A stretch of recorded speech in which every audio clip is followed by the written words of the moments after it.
Good evening. Welcome to the Oconee County Board of Commissioners meeting. Today is Tuesday, January 28th, 2025. After a moment of silence, we're going to ask Daniel Haygood to lead us in the pledge. Please stand.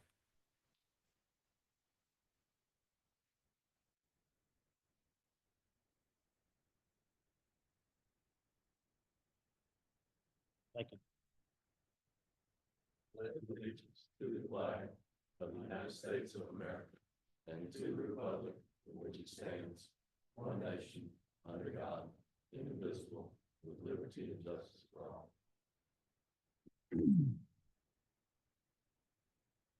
Our first item of business is to approve the agenda. Motion to approve agenda submitted. Okay. We have a motion second. All in favor? Thank you. Motion carries. Next item is statements and remarks from citizens for anything not on the agenda. Any statements or remarks from commissioners? We'll be having our strategic planning meeting start at 9 o'clock at OVP tomorrow, followed by a joint meeting with the Board of Education at 6 o'clock, and our town hall starting at 6:30. With that, we'll move on to our discussion of text amendments to the UDC. Yeah. Thank you, Mr. Chairman, Commissioners. This evening you have a group of text amendments that we've put together for your consideration. And it's in your packets, you have the summary of the proposed amendments to Article 1, 2, 3, 6, 8, 10, 12, 13, 14, 15 of the UDC. And I'm going to briefly go through each of those and be glad to answer any questions you may have. The first is a revision to update the allowance for a replacement manufactured home. This is in sections listed there, and this really is just to bring us in accordance with the state code that changed recently. It preempts our local jurisdictions regulations for replacement manufactured homes. So we're just bringing the UDC into compliance with that. Number two, revisions to update references from the community agenda. This is just a name change. The state changed the community agenda to the comprehensive plan, and we've replicated that in the UDC. Number three, revisions to clarify the permitting and use standards for a fiber optic or broadband transmission facility. This is in response to our fiber hut that recently occurred. The facility can be permitted with a special use permit in AG, AR3, and AR zones. And this will be under the use for a telephone, cellular, and other wired or wireless telecommunication carriers, except satellites, with a new definition in the UDC. And the facility will be required to be fully enclosed and limited to 10,000 square feet, similar to what we had conditioned the current one. And number four, revisions to expand the allowed locations for a single-family detached manufactured home to include AR3 and AR zones. Again, this is just bringing us into compliance with that replacement manufactured home revision. And revisions to correct the utility permitting agency for multifamily development to Oconee County Water Resources. This was just a text clarification on that one. Number six, revision to guest house standards to indicate that the required access through the primary driveway only applies to lots in major subdivisions following the driveway standards for a residential lot. And that's in sections 351.01B3.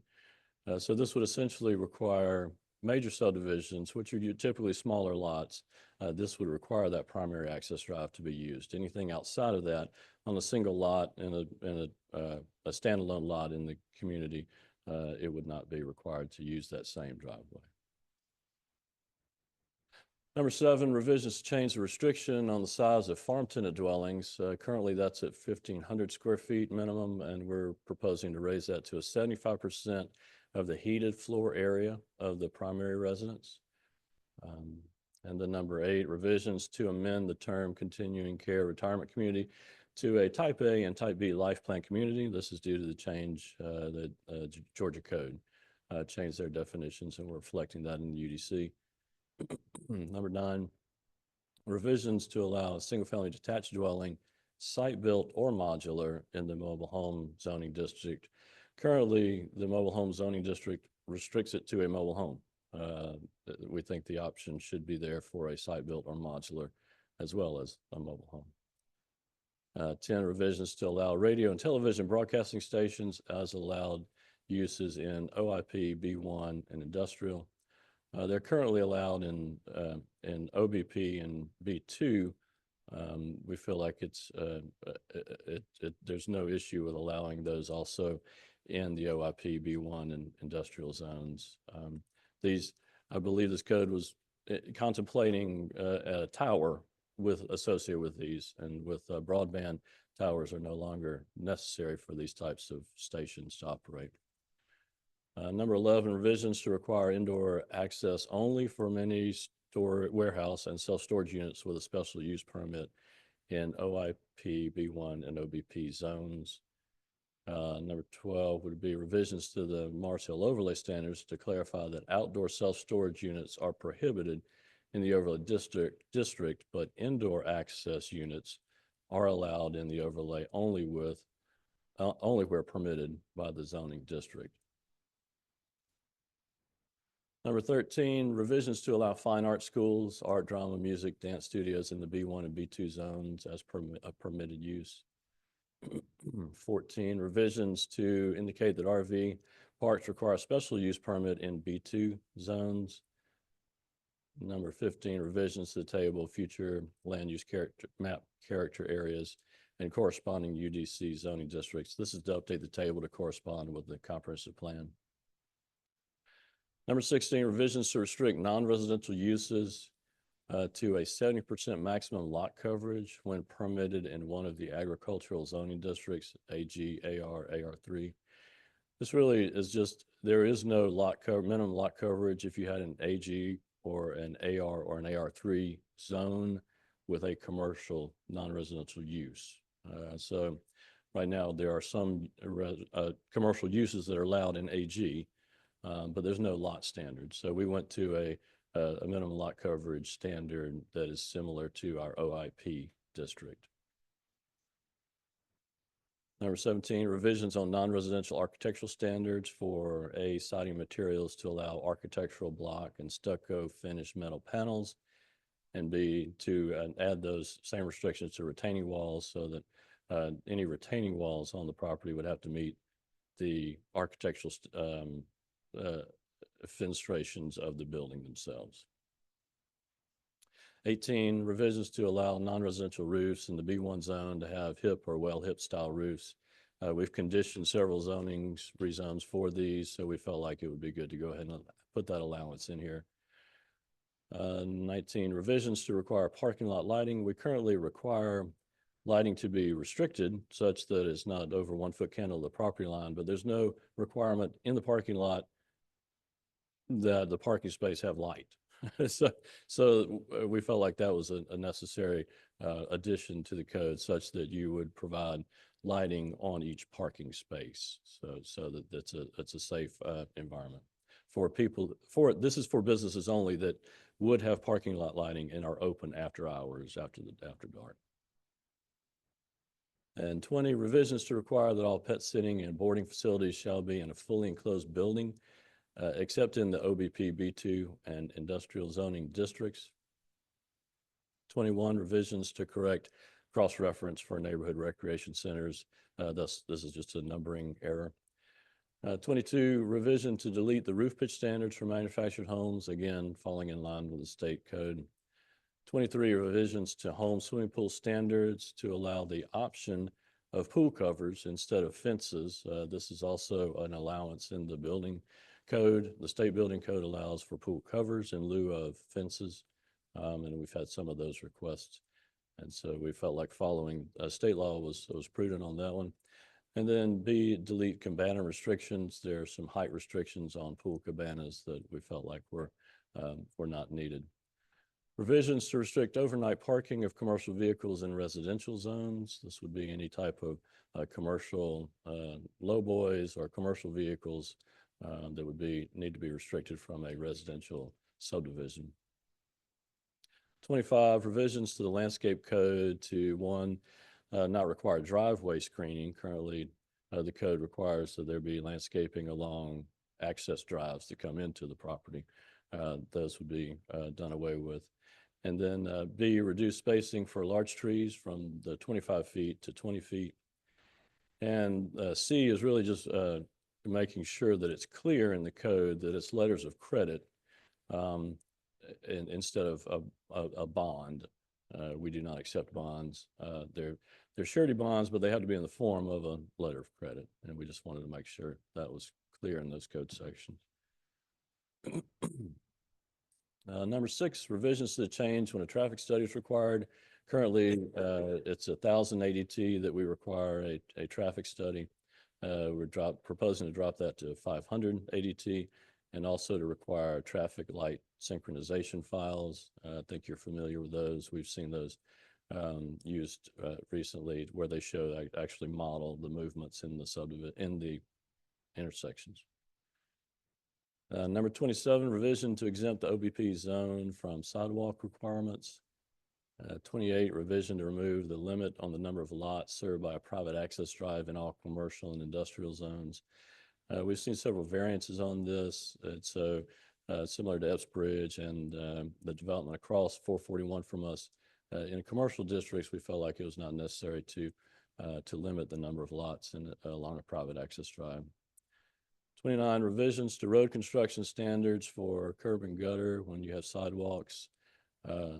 Deceleration lane pavement thickness change to beef up that pavement thickness in deceleration lanes, and to require roundabouts to be 120 foot in diameter. Number 30, revisions to include the planning and code enforcement director in the as-built plan review process. Currently, it only lists the water resources director and the public works director. And then 31, revisions to make the approval of a commercial site plan, preliminary plan optional. Applicants can go straight to a site development plan review if there's no subdivision or condominium proposed, unless required by the planning director. 32, revisions to require subdivisions of development permit to be made after 2 reviews of the preliminary plat or preliminary site plan are completed. This gives us time to go through that preliminary review to make sure we're on the same page with the developer as far as infrastructure engineering goes under the site development plan. So we would also, to require a site development plan to be included, all required items from section 12-1604, which would be the contents of the preliminary plat and preliminary site plan. 33, revisions to clarify the sequence when a subdivision is required to resolve a split zone property after a rezoning. A subdivision is required after rezoning and prior to issuance of a certificate of occupancy, including temporary for any building. When we zone a portion of the property, obviously that zone portion has to be split out of the parent parcel. And so this just dictates how that process would occur. Revision to clarify that existing buildings and improvements shall be shown on the final plat as required for the preliminary plat. 35, revisions to indicate a variance application shall include the same elements as a zoning change application. 36, revisions to correct a cross-reference from Article 3 that a variance to guest house restrictions is allowed as a special exception variance. The guest house variance is mentioned in Article 3, but it is not shown on the special exceptions list, and thus we're adding that there. 37, revision to administrative roles, environmental services to remove the reference to a water and sewer authority, which we have none. And 38, revision to definitions to include a mural sign definition under building sign types to match Section 702 amendment adopted in 2023. And that is the list, and I'll be glad to answer any questions if you have any. Any questions from commissioners on this item? Yeah. Number 23. Go back Yes, sir. about the pool cover and fencing. I'm just trying to understand exactly what that meant 100%. Sure. Because correct me if I'm wrong. Pool coverings like when people close it for the winter. Most people don't close their pool during the summer, so they have no fence and right. protection at all. Understood. The state code allows it, allows that automated pool cover to be used in lieu of fencing. Automated. Yes, sir. It's automated. Was it said, did it say automated? No, but it is. Oh, okay. It isn't. Automated, so they And close it every day. that's right. We're referencing state code essentially. So we're going to go by theirs. If you guys approve, that was our suggestion. Well, yeah, because the intent, I thought of a fence is to keep somebody's kid from wandering in there and having an accident. Right, right. So would they be required if they have the pool cover to have it in use at all times when they're not using the pool? It will be on the owner to use the pool cover Okay. as they've proposed and per the state law. I had a question, I had a question about that, but also on number 3 about those, not broadcast, Yes, Fi- fiber hut. yeah, Mhm. fiber Yes, huts. sir. We still require either vegetative or fence screening. Right, yes, sir. So Yes, sir. Those standards still apply. Okay. Yes, sir. Thank you.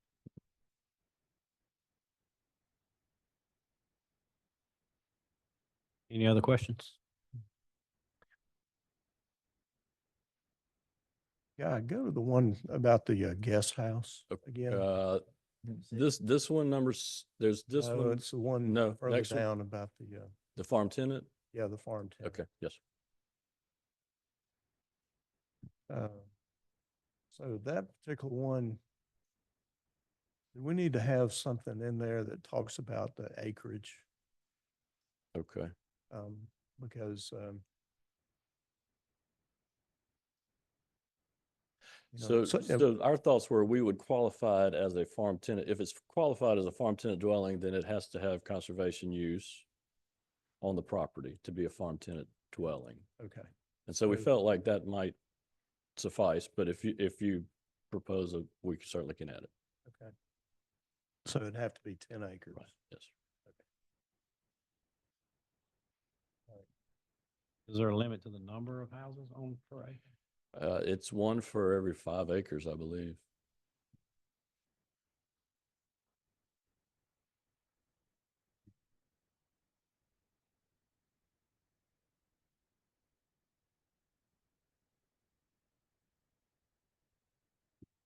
Any other questions or comments on this item?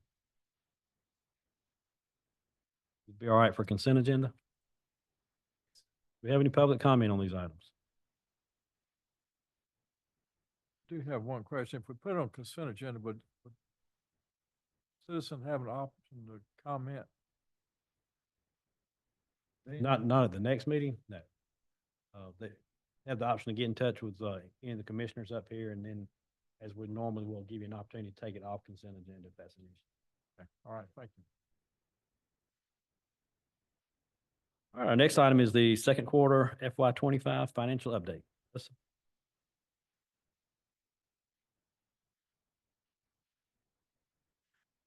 Thank you, Chairman. Good evening.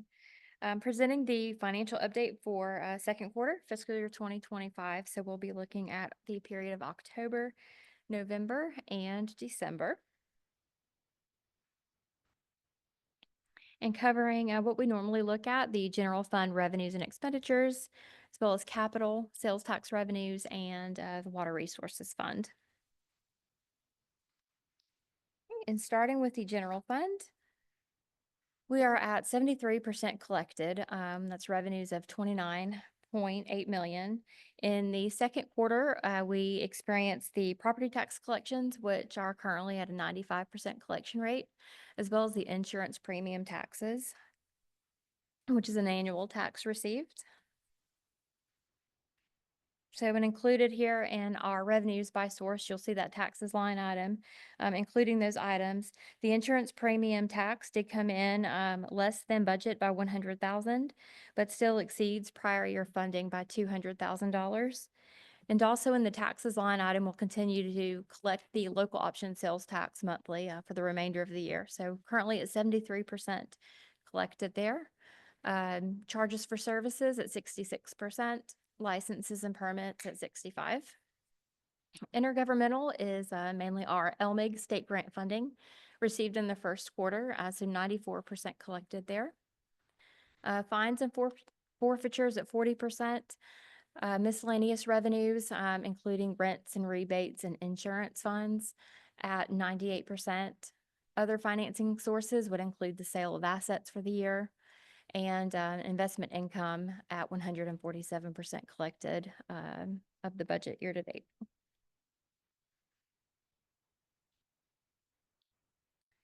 And taking a look at how we're spending the revenues, we're at 19.6 million, which is at a 46.1% spent for the year. And we look at the expenditures based on the departments.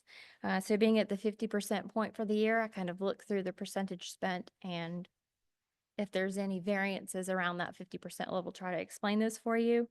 At the commission level, we see 56% of note on that line item includes legal fees, which we have seen some unique legal fees this year that we don't typically have, carrying that just above 50%.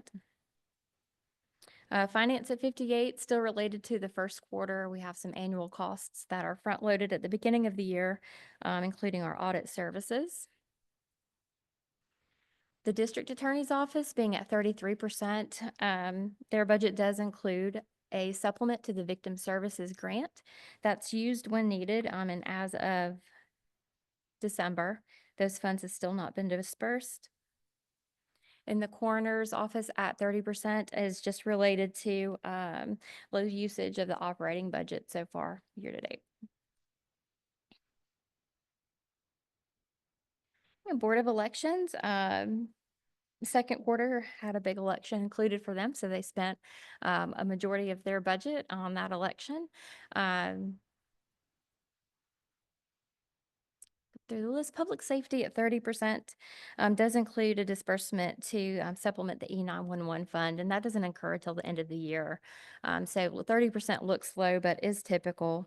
And looking through the various departments that makes that section up, of note, EMA, emergency management at 56%, but they have purchased all their equipment that was planned for the year. So that includes their AED trainers already purchased for FY25.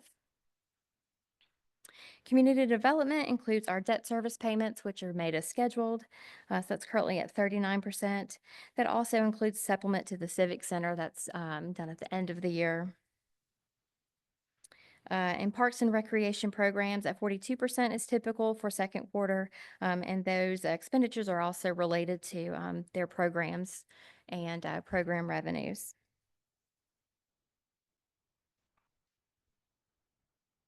And looking specifically at capital items budgeted from the general fund, I'll kind of just note changes since the last quarter in these statuses. The only change is the Parks and Recreation equipment, that the mower purchase was completed and received, so all of the equipment is in for them as well as of December. And these other items, the status is still the same as prior quarter. And vehicles are also included in the general fund capital.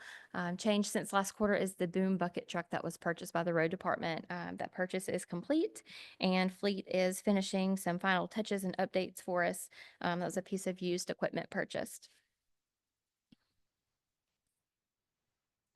In the capital fund, the E911 UPS backup replacement at $50,000 is now in process. And the other statuses remain the same since prior quarter.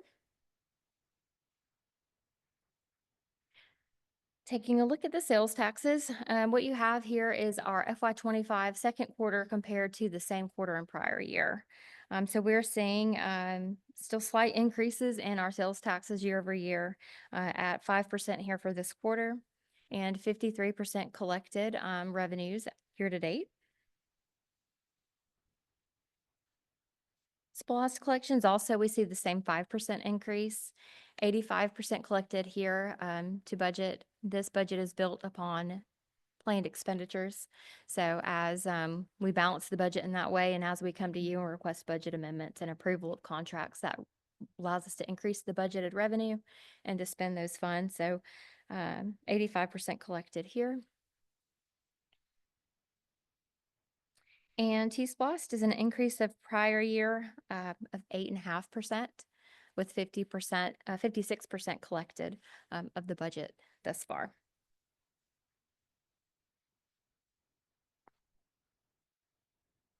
Yeah, looking at what we're going to spend those funds on, again, in SPOSS, we have a list of the approved capital projects. Of note, the law enforcement vehicles have been received and are pending the equipment that goes into those. And we also added the Bogart Sports Complex quad protective netting, which is in process as well. And in T-Splost, all the projects are still in process. Of note, the multi-use path construction is funded from multiple sources, T-Splost being one of those. The funds set aside from T-Splost have been used towards that project 100%. But since the project is still in construction, we left to that status as in process.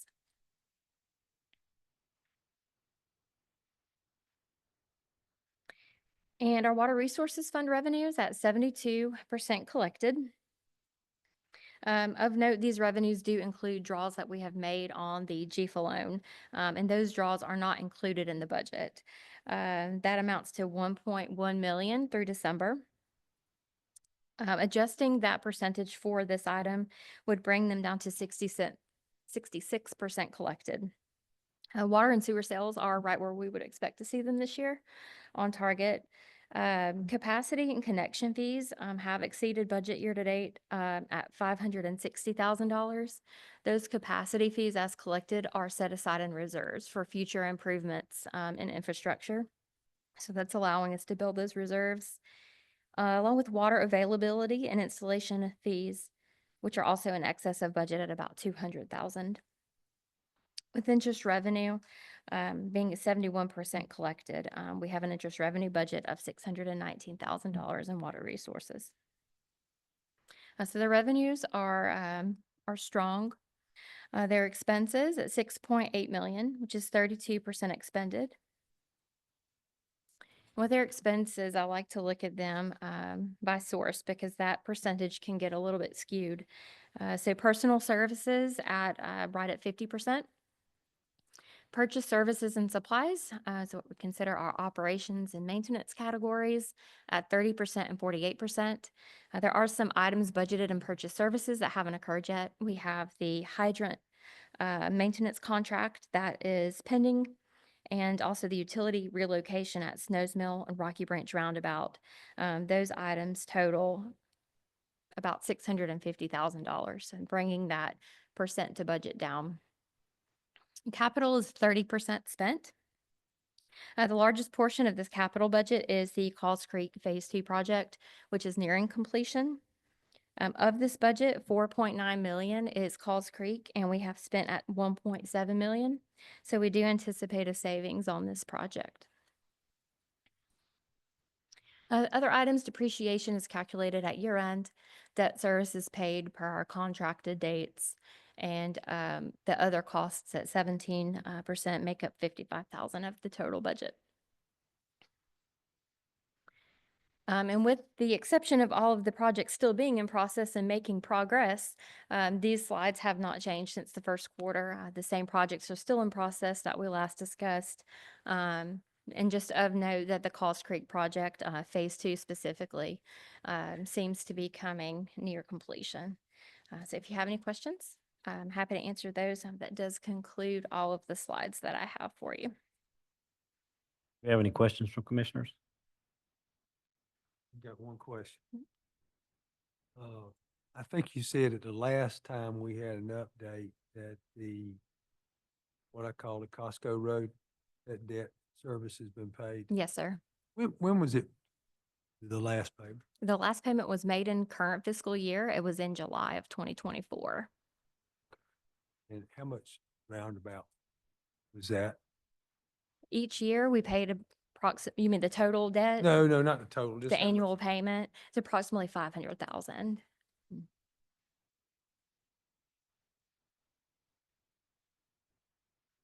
Yes, sir. Any other questions? All right, thank you, Melissa. Thank you. Next item now will be to discuss the mid-year budget amendment. All right, so we have FY25 mid-year budget amendments, and we've done for the last couple of years, so trying to keep that on track. as we've worked with departments and reached out to departments and have a few things that either are changing operationally or that we just need to make an adjustment for. So the listing was included in your packets and is grouped into separate categories. So I'll cover each of those. Starting with the general fund, we have budget amendments totaling 192,000. And these are amendments that I'm requesting to increase our local option sales tax budget to cover, because I do anticipate that our collections on that tax will exceed our current budget. Those items include legal fees at 45,000. We've had legal fees for elections this year that we haven't typically had in the past that have increased our costs. We have the public safety first responder coverage, which is a new item. It's requesting a budget amendment of 32,000. And the tax commissioner kiosk fees, that's now located over in Epsbridge. It's a cost of 18,000. Elections anticipates another special election in June that was unbudgeted for when we did the FY25 budget, and anticipates that the additional cost using funds they currently have budget, but beyond that would be 30,550. An HVAC replacement at the Animal Services Building. This is to replenish funds. They've already done the replacement, but they did use funding that was reserved for their key card locking system on their building. So we'd like to give them those funds back of 14,850. And the road department is requesting 2 road spreaders at a total of $30,000, and also a rebuild of a piece of equipment that was done by our fleet maintenance department, 21,600. I've mentioned on the 2 spreaders, we do currently have 2 that would be retired. They have exceeded their useful life, so they're looking to get new to us equipment. The next set of items are revenue neutral. We would have revenue coming in to cover these items. And that includes an employee safety grant for the Parks and Recreation Department to purchase supplies and safety equipment for 8,500, as well as for law enforcement insurance coverages and damages for insurance claims at 19,560. We have transfers listed anytime we take funds from or to personnel, operations, or capital. It requires your approval with the budget amendment to do so. So for election, we'd like to take election workers out of personnel and move those down to contract labor. And that's $75,000 transfer. As well as public works, allow them to take from operation and maintenance to cover materials testing and construction support as needed for Miller's Lake Culvert project. That's 14,460. And other funds outside of the general fund, we have one amendment that would take and allow us to use earned interest on the SPLOST 2015 fund and use those final SPLOST 15 funds to complete the Calls Creek project with Water Resources so that referendum is closed. And then the other items are all revenue neutral. Animal Services has been awarded a grant of 25,000 that will contribute to a contract labor position and related operations for that contract position. We'd like to use special revenue interest to complete the simulation supply purchase for law enforcement. We need an additional $120. E911 first responder coverage, 2,200. And that will be a transfer of revenue from the general fund into the E911 fund. And finally, the Civic Center, using rental fees to cover changes to their operations, to provide additional services for laundering linens, custodial service, and contract labor related to the events that they're holding. And the request is $55,500. If there's any questions I can answer, I'm happy to. Any questions for Melissa? Melissa, under general funds, the tax commission kiosk fees, is that a reoccurring fee? It is a reoccurring fee only when they don't have enough transactions to support the kiosk. So we have a limit we're required to reach. And if we don't reach that, we're charged a transaction fee. So we've seen that consistently each month since we installed the kiosk. So is that a decision that the commissioner will have to make as whether to continue that service or not? I believe that's an option. And looking at the contract, we'd have to see, what the terms were to discontinue it. But Say that again now. Yeah, depending on the contract and what cancellation requirements would be, Okay. we could, So did we buy the machine or just leasing the machine? don't believe that we own the machine. I believe that we're using the machine. This is the one that's at Kroger? Yes, sir.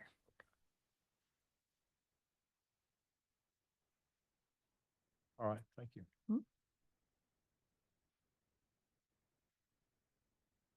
You all right for consent agenda on the? Do we have any public comment? Next time is discussing a budget amendment for the FY 25 resurfacing project. Jody? Good evening, Mr. Chairman, Commissioners. This item of business is a budget amendment in the amount of $300,000 for shoulder widening on Dials Mill Road as part of the FY 25 resurfacing project. Dials Mill was one that was included on the FY 25 resurfacing that will be starting probably in the next couple of months. And after looking at it, we felt that it would be a good candidate to do shoulder widening, kind of like what we're doing on Colon Ferry. Then that would be followed up. We would do the widening and the resurfacing at the same time. And if approved, the total budgeted project amount would be $9,056,310.42. And that financial impact would be $2 million in SPLOST, $6,300,000 in T-SPLOST, and then the LMIG funds of $756,310.42. And Public Works does recommend approving the budget amendment of $300,000 for shoulder widening on Dials Mill Road, approving the FY 25 resurfacing project for a total of $9,056,310.42, authorizing the chairman to execute necessary documents and approving future budget amendments up to the contract amount for the life of the project. Any questions for Jody on this?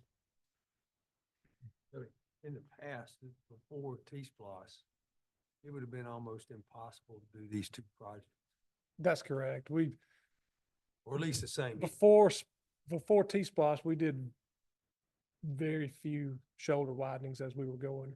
So that has been beneficial with that. In the amount of money. I guess. That's correct. Having the available funds is really Thank you. And also thank you for breaking it down. Sure. I've got one question, Jody. In any conversation with GDOT, have they had any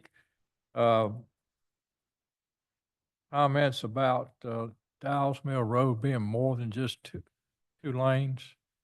I'm not aware of any conversations about widening Dials Mill. Okay. But, I mean, if you think about, if you look at the map, it's becoming a cut through from 78 to 316. Is that, are we seeing an increased usage of Dials Mill Road as a result of that? We haven't looked at the counts lately to see. I don't feel like it's a significant increase. It is a county maintained road, so if there was a widening, we would probably be the ones to take the lead on it. And I'm not familiar with any plans for a widening there. I understand that. I knew about the county side. I'm just curious about the GDOT, if they had any comments about that. I haven't heard anything about it. Okay. Oh, we don't know yet how that intersection will be with 316, right? It's still up in the air. Still currently showing is right in, right out at Dials Mill. It could change, but we've not received any word that it will. All right, thank you. You all right for consent agenda? Do we have any public comment? We'll move on to our Snows Mill at Lane Creek Road roundabout project update. Jody? This item of business is just an update on the project. It is currently out for bid right now. The bids are due back January the 30th, Thursday. And if the project is in budget and the bids are responsive and responsible, we would like to bring that to the board on the February 4th meeting to consider award. This is another T-Splosh funded project. Any questions for Jody? Talk about this again next week. Next time is, Sure. Go back On Dallas Mill, you said right in, right out. I'm sorry. I was thinking Midnight Street. Yeah. Okay. I didn't want So you to get a Dallas phone Mill- call yeah. tomorrow because, yeah, Niles Mill is a full interchange, and that is on the Transforming 316 website. Now, the current concept is showing a little different than the one that was at a public hearing, so people should take a look at it. It's still a full interchange. yeah, you're Thank you talking for about catching- McNutt Yes, I'm Creek. sorry. Because otherwise you will have gotten a phone call tomorrow from Several people. several people. Thank you. Very good. Next item is discuss acceptance of deeds and easements. Daniel? This is just our standard procedure of accepting deeds and easements. We have 3 easements, 3 right-of-way deeds, nothing out of the ordinary about them. Just routine acceptance. Very good. Any questions for Daniel? Do we have any public comment on this item? You looking for action tonight on these, Daniel? Thank you. You all right for consent agenda? All right, do have need of an executive session to discuss acquisition, land acquisition and personnel. Motion to go in executive session for land acquisition personnel. Second. Motion second, all in favor? Aye. Thank you, motion carries.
Thank you. Commissioner Saxon,